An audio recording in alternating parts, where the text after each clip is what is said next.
Hi hello welcome to our channel vlog with Pamiya. ഇപ്പോൾ ഞാൻ നിൽക്കുന്നത് റൗണ്ടിലാണ് കേട്ടോ, സ്വരാജ് റൗണ്ടിൽ നമ്മുടെ തൃശ്ശൂർ. അപ്പോൾ ബോണ്ണത്തല കാണാൻ വേണ്ടി വന്നതാണ്. ഞാൻ ഒരു തൃശ്ശൂർക്കാരിയാണെന്നുണ്ടെങ്കിലും ഇതുവരെയായിട്ടും ബോണ്ണത്തല കണ്ടിട്ടില്ല. ടി വിയിലിരുന്ന് കാണുന്നല്ലാണ്ട് പുറത്തിറങ്ങി വന്നിട്ടുള്ള കാഴ്ചകളൊന്നുമില്ല കേട്ടോ. അപ്പോൾ ഇപ്രാവശ്യം വിചാരിച്ചു എന്തായാലും വന്ന് കാണാം, കണ്ടിട്ടേ അടങ്ങുമെന്ന്. അപ്പോൾ പിന്നെ കാണാം. അപ്പം അങ്ങനെ നേരത്തോടു കൂടി വന്നു. ഒരു 4 മണിക്ക് വീട്ടിൽ നിന്ന് ഇറങ്ങി 4:30 ആകുമ്പോൾ ഇവിടെ എത്തി. പിന്നെ നമ്മളൊരു 1 മണിക്കൂറോളം വെയിറ്റ് ചെയ്തു കേട്ടോ. അതിന് ശേഷമാണ് നമ്മുടെ ബോണ്ണത്താലൊക്കെ ഇറങ്ങിയത്. പിന്നെ സെറ്റ് ചെയ്ത് ഇറങ്ങണമെങ്കിൽ ഒത്തിരി ടൈം പിടിക്കും, കാരണം 15,000 പാപ്പന്മാരുടെ പരിപാടിയാണ്. അപ്പോൾ അതിൻ്റെയൊക്കെ ഒരു തിക്കും തിരക്കും ബഹളം ഒക്കെ ഉണ്ടാവും. എല്ലാ സെറ്റിങ്സോട് കൂടിയിട്ടാണ് കേട്ടോ അവർ ഇറങ്ങിയത്. ഒരു മിനി ഹോസ്പിറ്റൽ തന്നെ ഫസ്റ്റ് ഇറക്കിയിട്ടുണ്ടായിരുന്നു, ജൂബിലി മിഷൻ്റെ. കാരണം ഇത്രയും വലിയ പരിപാടി നടക്കുമ്പോൾ എന്തെങ്കിലും ആർക്കെങ്കിലും ഒരു ആപത്ത് വന്നിട്ടുണ്ടെങ്കിൽ നമുക്ക് പെട്ടെന്ന് ട്രീറ്റ് ചെയ്യാനൊക്കെയാണ്. പിന്നെ ഇതിൻ്റെ ഇടയിൽ കുറേ ആംബുലൻസ് പോയിട്ടുണ്ടായിരുന്നു കേട്ടോ. കാരണം നട്ടുച്ചയ്ക്ക് അവർ വന്നിട്ടുണ്ടാവും. പിന്നെ സെറ്റ് ചെയ്ത് ഇറങ്ങുമ്പോൾ ഈ സമയമാവുന്നുള്ളൂ. ഫസ്റ്റ് സ്റ്റാർട്ട് ചെയ്തത് ബൈക്കിലായിരുന്നു കേട്ടോ. അത് കഴിഞ്ഞിട്ട് സ്കേറ്റിങ്ങിൻ്റെ കുട്ടികൾ വന്നു. അവർ നന്നായിട്ട് സ്കേറ്റിങ്ങും പ്രകടനങ്ങളൊക്കെ കാഴ്ചവെച്ചിട്ടാണ് പോയത്.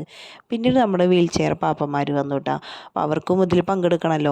അവർ വന്ന് ഹാപ്പി ആയിട്ട് ടാറ്റൊക്കെ തന്നു പോയിട്ടായി. കണ്ടപ്പോൾ തന്നെ വലിയ സന്തോഷമായി. പിന്നെ അതിന് ശേഷമാണ് നമ്മുടെ പാപ്പന്മാർ വന്നത്, ശരിക്കുള്ള പാപ്പന്മാർ വന്നത്. ശരിക്കുള്ള വെച്ചിട്ടുണ്ടെങ്കിൽ ഡാൻസ് കളിക്കണവർ കേട്ടോ. അപ്പോൾ അവരെത്തിയത് ഇതിന് പിന്നാലെയാണ്. അപ്പോൾ കുറേ ദേശക്കാരുണ്ട്, പിന്നെ 10-21 പ്ലോട്ടുകളുണ്ട്. അപ്പോൾ അതൊക്കെ നമുക്ക് കാണണമെന്ന് ആഗ്രഹമുണ്ട്. അപ്പോൾ നമുക്ക് മാക്സിമം നമുക്ക് കാണാൻ പറ്റണ അത്രയും ഞാൻ കവർ ചെയ്തിട്ടുണ്ട് കേട്ടോ. പിന്നെ അവർ വന്ന് ഡാൻസൊക്കെ തുടങ്ങി, നല്ല അടിപൊളിയായിട്ട് ഡാൻസ് കളിച്ചു. ഡാൻസിൻ്റെ പ്രത്യേകത എന്താണെന്ന് വെച്ചിട്ടുണ്ടെങ്കിൽ ഇവിടെ വന്നിട്ടുള്ള എല്ലാവരും ഒരുമിച്ച് പ്രാക്ടീസ് ചെയ്ത ആൾക്കാരൊന്നുമല്ല. അവർ ഇടവകയിൽ നിന്ന് പ്രാക്ടീസ് ചെയ്യണു, ഇവിടെ വന്ന് കളിക്കണു. എല്ലാവരും ഒരുമിച്ച് ആ പാട്ട് വയ്ക്കുമ്പോൾ ഡാൻസ് കളിക്കണ കാണാൻ നല്ല ഭംഗിയുണ്ടായിരുന്നു കേട്ടോ. കാരണം അവരങ്ങനെ എല്ലാവരും കൂടിയിട്ട് പ്രാക്ടീസ് ചെയ്തതൊന്നല്ല, ഓരോ ദേശക്കാരായിട്ട് പ്രാക്ടീസ് ചെയ്തതല്ലേ.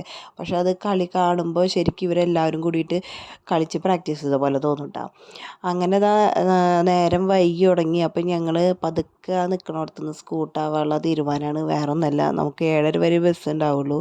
പോണ വഴിയിലൊരു സാധനം എൻ്റെ കണ്ണിൽ പെട്ടുട്ടോ. വേറൊന്നല്ല, പ്ലാസ്റ്റിക് കുപ്പി കൊണ്ട് ഉണ്ടാക്കിയിരിക്കുന്ന ക്രിസ്മസ് ട്രീ. അതൊരു അടിപൊളി സംഭവം തന്നെയായിരുന്നു. പിന്നെ അങ്ങനെ നേരെ നടന്നപ്പോൾ ഐസ്ക്രീം വണ്ടി കണ്ടു. പാദീസിന് ഐസ്ക്രീം വേണം, അപ്പോൾ അങ്ങനെ ഒരു ഐസ്ക്രീം വാങ്ങിച്ചു കൊടുത്തു. പിന്നെ ഒന്നും നോക്കിയില്ല, പിന്നെ ഞങ്ങളങ്ങനെ നല്ല സ്പീഡിൽ നടന്നു. അപ്പോൾ ആ പോണ വഴിയിൽ കിട്ടിയ പ്ലോട്ടുകളാണ് കേട്ടോ ഇതൊക്കെ.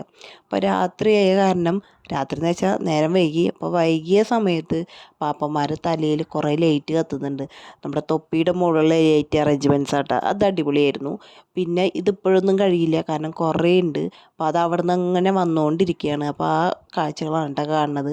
കേട്ടോ, തുമ്പിയുടെ പ്ലോട്ട് അങ്ങനെ കുറേ എണ്ണം ഉണ്ട്. പക്ഷെ പോണ വഴിയിൽ എടുക്കാൻ പറ്റുന്നത് മാക്സിമം ഞാൻ എടുത്തിട്ടുണ്ട്.